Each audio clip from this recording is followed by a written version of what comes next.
A guy who's a Shaqtin' Fool MVP. You have a guy who wears the wristwatches on his ankles. You have someone who likes to blow in other players' ears, namely yours. Why should people not be skeptical of this roster? Because we just got guys who love to play basketball. At the end of the day, guys that love to play ball and that's what they do every single day. I love that. So, Jalen, are those really guys who love to play basketball? You're buying that despite the random idiosyncrasies that they may have? They're veteran players that can get their own shot. You're going to have Rajon Rondo, Lonzo Ball, and LeBron James all really creative. All of these guys are secondary playmakers in their own right. And when you play in the Western Conference, you got to be able to put up some points on the board.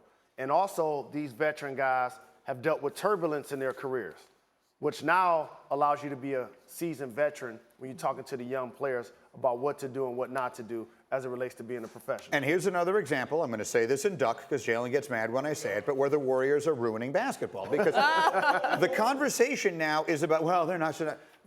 It's fascinating to see how good they'll be. I don't know how good they're going to be. They might be really good. You could sort of try and catch that lightning in a bottle with the great LeBron in the middle of it, or maybe not. But the only conversation anyone has in basketball is, well, can they beat the Warriors? And the obvious answer is no. That group of players cannot beat the Golden State Warriors. And so they have rendered all these other reasonably interesting conversations much less interesting than they otherwise should be. That's for all of the people who only care about the destination but don't appreciate the journey. But isn't there winning are the amazing championship? storylines in the Roses. league? Ooh. Amazing storylines in the league. But Jalen, in what sport do we not talk about, well, who might win the whole thing? Is this team good? Are they good enough to win the championship? In every other sport, we're going to talk about all the football teams. Who got better? Did anyone get better enough to win the title? That can't happen in basketball. Who's going to win the AFC in football?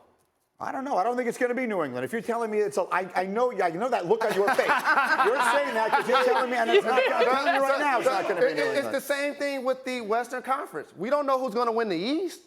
It's wide open. Boston Celtics are in pole position to do it, but Philly's coming. They're a really good story. Houston's really good in the Western Conference. People are sleeping on the Oklahoma City Thunder. They're really going to be good. So it's fascinating to see what a lot of teams are doing. But I agree with you. The Golden State Warriors are the only team to start 5 All-Stars since the 60s. By the way, the Lakers are 8-1 to win the title. Only Golden State, Boston, and Houston have shorter odds than LeBron and the Lakers. All of those got to mention. All this talk about, like, but my point is, all this talk about, there's no pressure. He's an underdog. Don't tell Vegas that he's an underdog. Vegas doesn't view him as an underdog. LeBron James does not have championship pressure this year.